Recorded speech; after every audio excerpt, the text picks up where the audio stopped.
बस सुबह होने में कुछ घंटों का फासला है। रात के 1 बज चुके हैं, लेकिन आंखों में नींद कहाँ है। ये रात ऐतिहासिक है, ये लम्हा ऐतिहासिक है, ये पल यादगार है, क्योंकि झारखंड के इतिहास में पहली बार युवाओं की टोली चुनाव के मैदान में भाग ले रही है। तो सबसे पहले मैं अपने तमाम जेल कैंप के सिपाहियों से, कार्यकर्ता, केडर्स, फौज, उनसे निवेदन करूंगा, उन्हें संदेश देना चाहूंगा कि जितना जल्दी हो सके सुबह उठकर ईवीएम मशीन की जो जांच की प्रक्रिया हो या फिर वोटिंग स्टार्ट की जो प्रक्रिया हो, सील खोलने की जो प्रक्रिया हो, उस प्रक्रिया में शुरुआत करने की कार्रवाई को देखेंगे। ये बहुत पुण्य है। इसलिए तमाम बूथ लेवल के जो एजेंट हैं, जो आज के वोटिंग के लिए जेल कैंप पार्टी की ओर से एजेंट बनाए जाएंगे, वो सुबह मॉर्निंग में ही अपने अपने बूथ में चले जाएंगे जहां वोटिंग होने वाली है। और जब वोटिंग खत्म हो जाए तो 17C का फॉर्म लेना ना भूलेंगे। सबसे महत्वपूर्ण है 17C का फॉर्म लेना। और एक बात, चूंकि लोकसभा के चुनाव में पेट्रवार के क्षेत्र में एक घटना घटी थी, पेट्रवार कसमार में, कि हमारे का बूथ एजेंट जो अंदर थे, उन्हें शायद 1 नंबर लगा था और वो बाहर आ गए, अपने जगह किसी को बैठा के आए थे, जो कि भारी गलती है, भारी भूल है। इस प्रकार की किसी भी प्रकार की गलती से बचेंगे। सिस्टमेटिक तरीके से, नियमित तरीके से, अनुशासित तरीके से बूथ एजेंट की भूमिका का निर्वहन करेंगे। और साथ ही साथ तांत्रिक भारत देश है, बड़ा विचित्र लग रहा है रात के दृश्य को देखकर। इसीलिए शायद डॉक्टर भीमराव अंबेडकर अपने अंतिम समय में रो रो के अपना दुखड़ा अपने सहयोगी को सुनाते थे कि लोकतंत्र की तो स्थापना हो गई है, मतपेटी से तो राजा बनेगा, लेकिन आज भी शोषित, वंचित लोग, पीड़ित लोग एकजुट नहीं होने के कारण कहीं ना कहीं अपने वोट के महत्व को कहीं समझ नहीं पाए तो दुर्भाग्य होगा। उन्होंने कहा था संविधान अच्छा भी होगा, बुरा भी होगा, चलाने वाला अच्छा मिला तो अच्छा होगा, चलाने वाला बुरा मिला तो बुरा होगा। आज रात, शाम से और अभी रात तक जो तस्वीरें सामने आई हैं, उन तस्वीरों को देखकर, सुनकर आप चौंक जाएंगे। तस्वीरें क्या है? डुमरी में जेएमएम के प्रत्याशी के पक्ष में शराब बांटी जा रही है, पैसे बांटे जा रहे हैं, गाड़ी में शराब और पैसा मिल रहा है, और प्रशासन पता नहीं मौन है कि एक्शन में है, वो मुझे जानकारी नहीं। बेरमो में क्या होता है? एक होटल है, आर्यन होटल, जहां से साफ देख रहे हैं 150-200 नौजवान अपने पॉकेट को गर्म करके, यानी फुला फुला के निकल रहे हैं। फुला के निकल रहे हैं मतलब पैसों का बंडल लेके निकल रहे हैं। पता नहीं प्रशासन को भनक है कि नहीं है, या जानबूझ के मौन है। तो बेरमो यानी कौन? कांग्रेस के प्रत्याशी। और हद तो तब हो गई, चापी में ट्रांसफार्मर दिया गया। आचार संहिता तो छोड़िए, इलेक्शन की राहत को ट्रांसफार्मर दिया जा रहा है। ये लोकतंत्र की हत्या नहीं तो क्या है? बड़ा विचित्र दृश्य है। डुमरी के प्रत्याशी मंत्रालय संभाल चुके हैं, उसके बाद उनके कार्यकर्ता इस प्रकार की ओछी हरकत, कृत्य कर रहे हैं, जो कहीं ना कहीं लोकतंत्र पर सवाल या चिन्ह खड़ा हो रहा है। और एक्चुअल लोकतंत्र में नहीं, इनके जो जीतने का कारण रहा है, ये यही रहा है, शराब, मुर्गा, पैसा, दारू, ये कारण रहा है चुनाव जीतने का इनका। तो आज हम लोकतंत्र की दुहाई देते हैं, हम विकसित भारत की बात करते हैं, प्रगतिशील भारत की बात करते हैं, और आज फिर हम उन्हीं चीजों को दर्शा रहे हैं। इसलिए निवेदन है, पैसा बांटने वालों से, मुर्गा, दारू, शराब बांटने वालों से, रुपया बांटने वालों से बिल्कुल सावधान रहें, और उनको तो बिल्कुल वोट ना करें। ये आपसे विशेष आग्रह है। और एक सूचना, बेरमो में कुछ लोग ये अफवाह फैला रहे हैं कि कैंची सेट हो गया। ओ भैया, ये वही कैंची की कचकची और कैंची की जबान है कि बड़ी महफिल में सामने खड़ा होके कांग्रेस के प्रत्याशी को कहा था कि कोयला चोर को 12 बॉडीगार्ड। तो ये सपने में भी मत सोचिएगा मेरे समर्थक और साथियों और बेरमो की जनता, क्योंकि कुछ लोग पागल हो चुके हैं। जयराम महतो को बदनाम करने के लिए वो किसी भी हद तक जा सकते हैं। देख रहे हैं, ग्रुप में एक मैसेज आया था कि कैंची सेट हो गया। कैंची कहीं नहीं सेट हुआ है। बेरमो में क्या होगा मालूम है? चाचा भतीजा सेट होंगे, यकीन कीजिए। ये रविंद्र पांडे और अनूप सिंह, यानी एक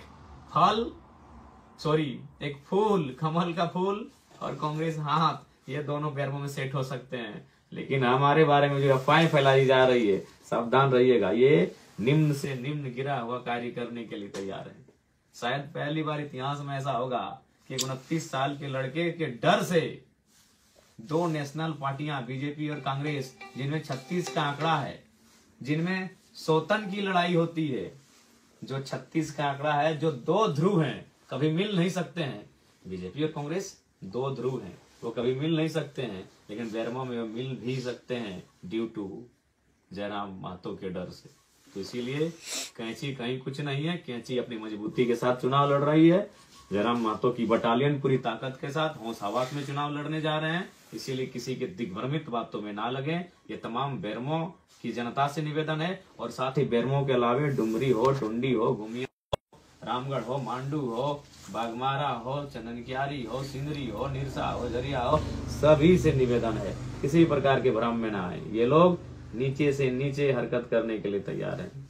तो फिलहाल पुनः एक बार रिपीट करेंगे, तमाम जो बूथ के एजेंट मॉर्निंग जो 5-5:30 बजे के पास पहुंचेंगे, और जो प्रिजाइडिंग ऑफिसर होंगे, तमाम जो पदाधिकारी जो वोटिंग करवाने के लिए आए हैं, उनकी उपस्थिति में, बूथ एजेंट की उपस्थिति में ईवीएम के मशीन को टेस्टिंग किया जाएगा। आप उपस्थित रहेंगे, अपनी आंखों से देखेंगे, और जब चुनाव संपन्न हो जाएंगे, वोटिंग का काम, उस समय आप 17C फॉर्म लेना, उसे मेल मिलाप कराना ना भूलेंगे। पुनः राज्य की जनता से निवेदन करेंगे, बड़ा रात का जो दृश्य देख रहे हैं, हमारी माताएं, हमारी बहनें, हमारे भाई, हमारे नौजवान, हमारे युवा साथी, सबसे अपील करेंगे कि कृपया लोकतंत्र की शर्मनाक तस्वीर से भारत और झारखंड को बचाएं। बताइए, आज हमारे राज्य में मांस की बिक्री होती है, चाहे वो खसी हो या बकरे का मांस, उसका दाम आज 700-800 रुपए केजी है, और एक इंसान को ये लोकतंत्र के हत्यारे 500, 200, 250 रुपए देकर वोट आपका खरीद रहे हैं। सावधान रहिएगा।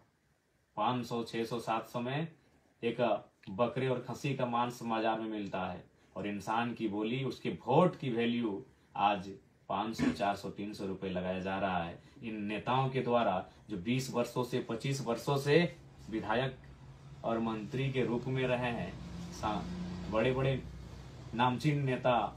तो इसलिए सावधान रहिएगा, लोकतंत्र की सुंदर तस्वीर को बचा के रखिएगा।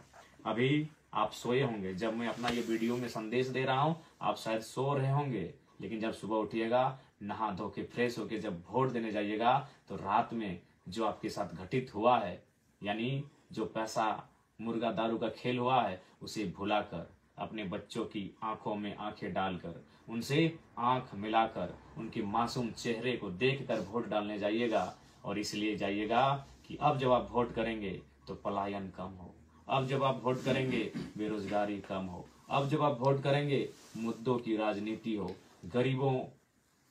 गरीबों के हित, गरीबों को बेहतर, उनकी उन्नति का रास्ता तैयार हो, इस विषय की राजनीति हो। ध्यान रखिएगा। आज हमारे राज्य की जनता कहती है, हम लाचार हैं, हम बेबस हैं, हम गरीब हैं। अगर आप चाहते हैं गरीबी मिटे, तो आपको यह भी चाहना होगा कि जो लोग 20-25 सालों से राजनीति में वो हटें, तभी गरीबी मिटेगी। आप चाहते हैं गरीबी मिटे, तो उन्हें राजनीति से हटाना होगा, क्योंकि वही लोग गरीबी और शोषण का कारण है। क्यों? ना उनके पास 12 जिला में बंगला है, उनके पास कई हजार करोड़ की संपत्ति है, तो आखिर वो किसकी है? आम जनता की है। यानी हमारे हिस्से की रोटियां विधायक मंत्री के पास है, हमारे हिस्से के भोजन विधायक मंत्री और नेताओं के पास है। इसलिए गरीबी का कारण कोई और नहीं, गरीबी का कारण कोई ईश्वर, अल्लाह, भगवान, खुदा, मारंग गुरु या बूढ़ा बाबा नहीं। गरीबी का कारण हमारे राजनेता हैं, जिनका जो पेट है ना, उसमें हिमालय का पहाड़ हट जाए, और उनकी इतनी प्यास है कि हिंद महासागर का पानी पी जाए, वही कारण है। अब बताइए, कोई अगर अकेला हिंद महासागर का पानी पिएगा तो बाकी लोग प्यासे न रह जाएंगे? कोई अकेला अगर हिमालय पर्वत जितना खा जाएगा तो बाकी लोग भूखे न रह जाएंगे? तो यही नेता, यही राजनेता कारण है हमारी गरीबी, लाचारी और बेबसी का। इसलिए इस बार वोट सामाजिक, आर्थिक, राजनीतिक न्याय के लिए करें। यदि जयराम महतो और उनकी बटालियन जीत के आती है तो आर्थिक न्याय का तात्पर्य है, जैसे मैंने उदाहरण दिया था कि बेरमो में जो विधायक, जो भी कांग्रेस से प्रत्याशी और विधायक रहे हैं, उन्होंने 900 करोड़ का ठेका अकेले अपने साले को दिया। अगर वहां जयराम महतो होता तो 9 करोड़ का ठेका स्वर्ण समुदाय के बेटों बेटियों को, 9 करोड़ का ठेका पिछड़े वर्ग के बेटे बेटियों को, 9 करोड़ का ठेका अल्पसंख्यक वर्ग के बेटे बेटियों को, 9 करोड़ का ठेका शेड्यूल कास्ट के बेटे बेटियों को, 9 करोड़ का ठेका शेड्यूल ट्राइब के बेटे बेटियों को दिया जाता। इसी को कहते हैं आर्थिक न्याय। अनूप सिंह आर्थिक न्याय के पक्षधर नहीं है साथियों। रविंद्र पांडे जी आर्थिक न्याय के पक्षधर नहीं है। जयराम महतो आर्थिक न्याय का पक्षधर है। यहाँ जो अगर 10 काम होगा तो 10 काम 10 परिवार के लोगों को मिलेगा। और उन्होंने क्या किया है? जीजा जी को, साला जी को, भाई जी को, इसके अलावा कोई नहीं है। इसलिए अगर आर्थिक न्याय चाहते हैं, गरीबी, लाचारी, बेबसी हटे मिटे दूर हो, तो उसके लिए आपको राजनीति में सुधार करना होगा। क्योंकि राजनीति ही भारत देश को, झारखंड राज्य को संचालित करती है। नीति नियम बनाना राजनेताओं का काम होता है। इसलिए आपसे प्रार्थना है, आपसे गुजारिश है, आपको जो भी हुआ सो हुआ। सुबह जब वोट करने के लिए आप जाएंगे तो केवल और केवल अपने बच्चों को याद करेंगे। केवल और केवल अपने गांव में जो बच्चे पढ़ लिख कर प्रदेशों में चले जा रहे हैं मामूली एक नौकरी को पाने की चाहत में, उस दर्द, उस पीड़ा को याद करेंगे। क्योंकि यही वो शख्स है, ऐसे ही लोग हैं जिनके कारण आज ये हमारा हाल है। नहीं तो कैसे? कोई एक दिन में करोड़ों का कोयला बेच रहा है, कोई एक दिन में अरबों का व्यापार कर रहा है, और हमारे पास आमदनी के लिए 500 रुपए की आमदनी के लिए व्यवस्था नहीं है। तो कारण वही लोग हैं। इसलिए आप सभी से प्रार्थना है, पूरे राज्यवासियों से प्रार्थना है, कल आज का जो 20 तारीख हो चुका है, जो वोटिंग होगा, कैंची छाप में आप बटन दबाएं और जेलकेम पार्टी के प्रत्याशियों को मजबूती से सदन में भेजें, ताकि वो सत्ता में काबिज हो सके और इस राज्य के लिए एक बेहतर नीति नियम बना सके, इस राज्य के युवाओं को सपनों को साकार कर सके। इस राज्य के महापुरुषों ने जिस उम्मीद के साथ अपने प्राणों को गंवाया है, उनके प्राणों के बलिदानों के उस बलिदान का सम्मान को बचा सके। पुनः आप सभी को धन्यवाद, नमस्कार, जोहार, आदाब।